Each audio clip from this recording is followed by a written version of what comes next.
ত্রিপুরা উচ্চ আদালতের নির্দেশও মানছে না এই রাজ্যের সরকার প্রশাসন, এমনই অভিযোগ উঠতে শুরু করলো। আমরা কয়েকটি দৃশ্য আপনাদের কাছে তুলে ধরেছি, কয়েকটি সংবাদে আপনাদের কাছে আমরা প্রকাশ করতে পেরেছি যে রাজ্যের একাধিক জায়গায় গভীর রাত পর্যন্ত বিভিন্ন জায়গায় বলা যেতে পারে শব্দের দূষণ চলছে। শুধু শব্দ দূষণই নয়, রীতিমতো শব্দের উন্মাদে দিশেহারা এ রাজ্যের বিভিন্ন অংশের মানুষ, বিশেষ করে যারা প্রবীণ বয়স্ক লোক তারা। ত্রিপুরা উচ্চ আদালতের নির্দেশ থাকা সত্ত্বেও গতকাল রাতে রাজধানীর স্বামী বিবেকানন্দ ময়দানে গভীর রাত পর্যন্ত সেখানে আয়োজন চলল।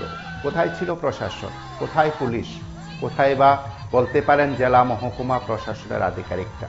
এই প্রশ্ন তুলেছেন সেই এলাকার মানুষজন এবং সংশ্লিষ্ট এলাকার নাগরিকরা জানিয়েছেন গভীর রাত পর্যন্ত সেখানে শুধু শব্দ দূষণ চলেছে কথাগুলি তারা বলছেন তা নয়, তারা বলছেন গভীর রাত পর্যন্ত সেখানে অনুষ্ঠান হলো, যে অনুষ্ঠান হলো সেই অনুষ্ঠানের মাঝে হঠাৎ করে সেখানে শব্দবাজি ফাটানো হলো এই গভীর রাতে, তাতে করে তারা আটকে উঠেছেন।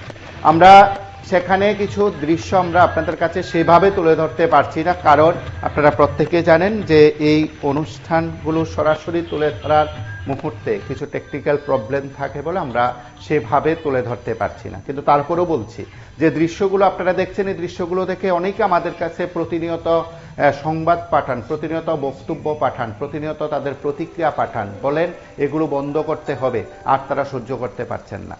যারা বিভিন্ন জায়গায় সাংস্কৃতিক অনুষ্ঠানের নামে, সংস্কৃতির বিকাশের নামে প্রকৃত ঘটনাকে আড়াল করে, প্রকৃত আয়োজনকে সেখানে উপেক্ষিত করে এই ধরনের বলা যেতে পারে অন্য এক সংস্কৃতির আমদানি শুরু হয়েছে এই রাজ্যে, সেটা এই রাজ্যের যারা শুভবুদ্ধি সম্পন্ন মানুষ, সচেতন নাগরিকরা তারা উদ্বেগ প্রকাশ করছেন।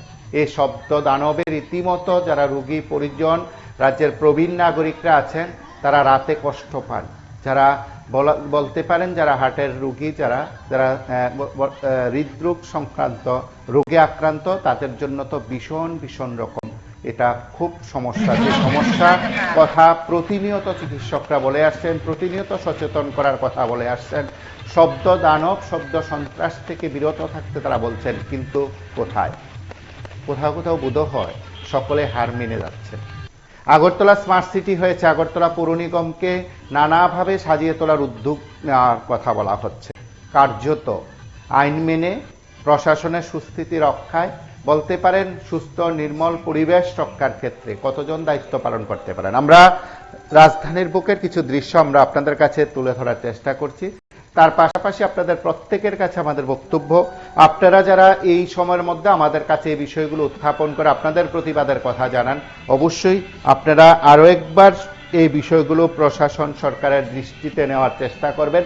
যদি প্রশাসনের ঘুম ভাঙ্গে হয়তো আপনি রক্ষা পেতে পারেন। আমরা কিছু দৃশ্য সরাসরি দেখি।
রাজ্যের আরো বেশ কয়েকটি জায়গায় এই ধরনের অনুষ্ঠান হচ্ছে।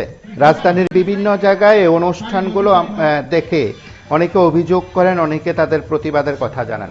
আমরা আরো একবার প্রশাসনের দৃষ্টি আকর্ষণ করে বলছি, নাগরিকদের কথাগুলো শুনুন। যারা আয়োজক আছে তারা কিভাবে, কার অনুমতি নিয়ে এভাবে রাতভর শব্দ সন্ত্রাস সৃষ্টি করতে পারে, তাদের বিরুদ্ধে কি কোনো ব্যবস্থা নেওয়া হবে? হয়তো সেদিক থেকে কেউ কেউ বলবেন তারাও প্রভাবশালী, আইন সকলের জন্য সমান, সকলের জন্য নির্দেশ থাকা সত্ত্বেও কেনই বা প্রশাসন, সরকার একটি অংশের কাছে বারবার নতজানু হচ্ছে? কেউ কেউ বলবেন এটা অতীত থেকে চলে আসছে, কেউ কেউ বলবেন এখন আরো বেশি। সে যাই হোক, কিন্তু সমাজকে রক্ষা করতে হবে, সমাজের মানুষকে রক্ষা করতে হবে।